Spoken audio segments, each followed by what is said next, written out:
Right. Anaerobic respiration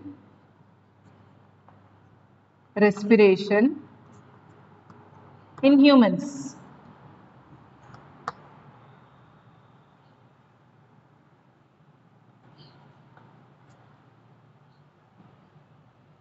Why should anaerobic respiration take place in humans? We are able to take oxygen. We use oxygen. Oxygen is being used. Still, do we need anaerobic respiration? I said you. When aerobic respiration occurs, oxygen enters into each and every cell. And inside the cell, glucose is converted into carbon dioxide, water, and energy. This energy is either utilized or stored. Okay, either it is utilized for doing our everyday activities or it is stored in the form of ATP molecule. If you don't use it, it will be stored in the form of ATP molecules. So let us take, this is one cell, and in this all extra energy stored in the form of ATP molecule. And you started doing a long marathon run or vigorous exercise, 1 hour or so, something like that. What happens? Your body starts using the stored energy. One ATP molecule used, second used, third used, fourth used, fifth used, sixth used, seventh used, eighth used. All ATP that is stored inside the cells is used. Will you collapse there itself? Will you fall down immediately? No. Our body has another adaptation. Muscle cells. Muscle cells switch from aerobic respiration to anaerobic respiration. Immediately when all the stored energy in our body is used up. Why? Anaerobic respiration is fast. Though it releases less energy. For example, aerobic respiration releases 38 ATP molecules for each glucose. Anaerobic respiration releases only 2 ATP molecules from each glucose. So, see how much energy difference is there. There is a lot of energy difference. 38 is a very big number compared to two ATP molecules. So, but still, our body switches to anaerobic respiration because it is fast. All these 2 ATP molecules that are generated at that time will be used up, and our body will convert glucose into lactic acid. So this is a type of fermentation that is seen in bacteria. Bacteria converts lactose into lactic acid, I said you. Similarly, in our body, muscle cells will convert glucose into lactic acid. As a result of this anaerobic respiration, each glucose molecule releases 2 ATP molecules that are used up. Okay. So there is nothing that goes to waste, even if it is producing less energy also. Later again, when we come back to rest position, this ATP is converted into glucose. Okay, there is a process in our body by which lactic acid can be converted back into glucose, and it enters into normal aerobic respiration and produces 38 ATP molecules. So this step is just an emergency step to produce some energy for further to continue our whatever work we are doing. So this is anaerobic respiration that takes place in human beings. Next.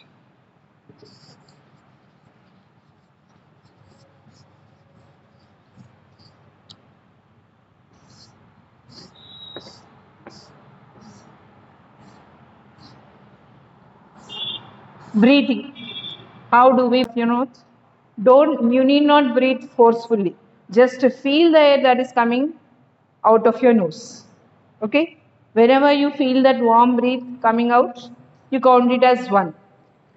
And count the number of breaths in that way for 1 minute. In adults, breath rate is 18 to 20 per minute. In case of children, it is 20 to 30 per minute. So when you count, you must get something between 20 to 30. Okay. What is causing us to breathe in and breathe out?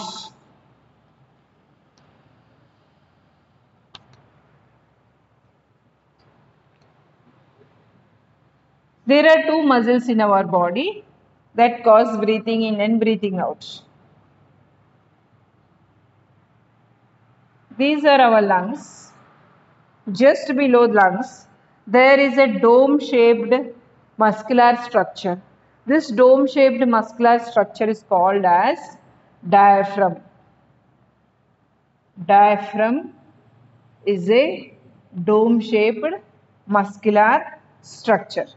Next, we can see there is a rib cage that covers our lungs. So this is the bone that is present in front of the chest, sternum, and these are the bones of rib cage.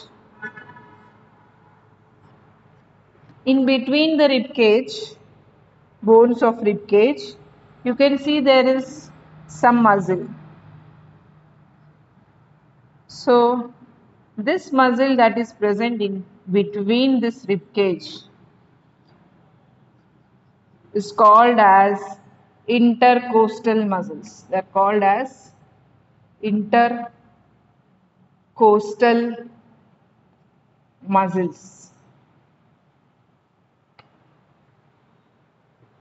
So these two muscles help us to breathe in and breathe out. How? Let us see now.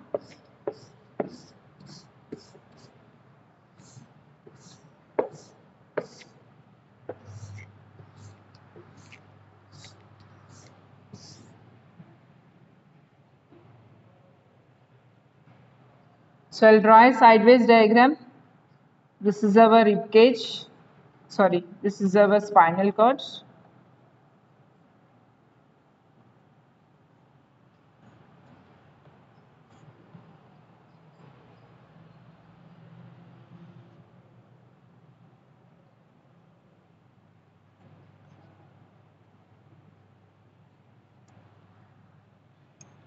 Our lungs are here.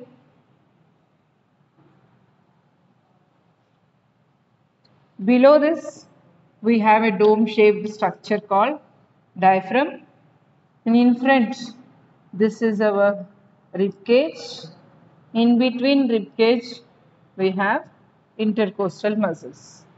What happens when you, during breathing in, these intercostal muscles move forward.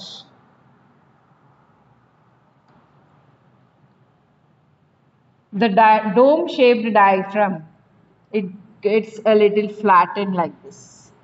Okay, it becomes flattened like this. Okay, it contracts. Why it contracts? To become flattened. What happens? The volume that is present inside the chest cavity increases. Volume of chest cavity increases. So you all know that when volume increases, pressure decreases. Volume increases, pressure decreases. When pressure decreases, outside there is atmospheric air which is having more pressure. Inside your chest cavity, pressure is less. To bring the pressure to equilibrium, air moves inside.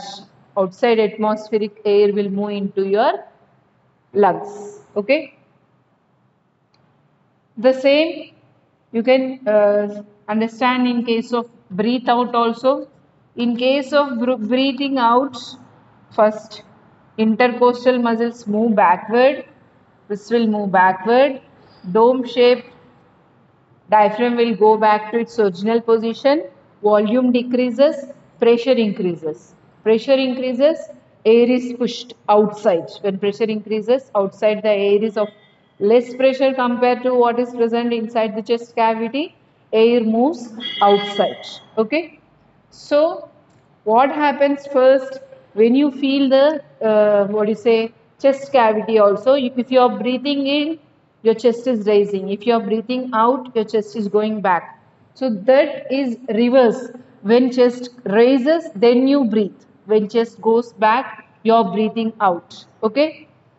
When diaphragm and chest cavity, intercostal muscle are in normal position, you are breathing outside.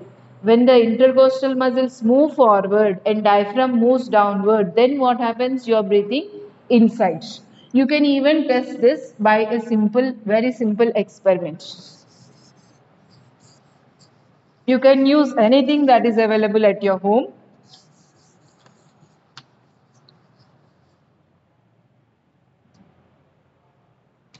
Any beaker like, you can even cut a bottle, something like that, and use it.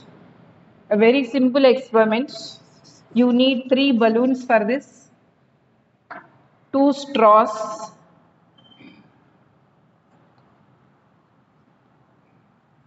you need to fit here tightly. Even you can use a what do you say, eraser that you use and fix it to any bottle so that air does not enter. In this you should place 2 tubes. Tie one balloon to this one and another balloon to this one. On the lower side also you should tie one balloon. Just fix it to this lower side and tie it. Okay. Now, when you pull this down, let us assume this to be diaphragm. This is a diaphragm. This is let us assume them to be lungs. When you pull this down, they will swell. They'll be full with air. Once you release this diaphragm, when it is back to normal position, the air in this balloon will be released outside. Okay, very simple experiment. You can do it at your home and share the results with me. I have shown you one of the videos. Okay, not your class, 8th class. Okay, yeah, your class only. Satvik has done one experiment I shared with you. Even you can watch it in your Schooler Pro website, children. I added it to Schooler Pro website. If you do something and record the video, send it to me. I'll add it to Schooler Pro. Okay. It is a very simple experiment you can do with 2 balloons, 2 straws, one rubber is required. You can cut this with a bottle also. You can take any plastic bottle and cut this. So very simple to do. When you pull this down, these 2 balloons should get inflated. If you are not pulling this, it should be again normal position.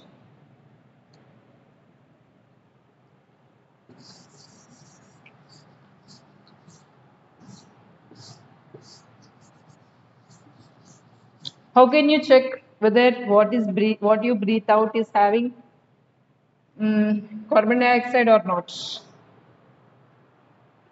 That experiment I'll say you in the next class.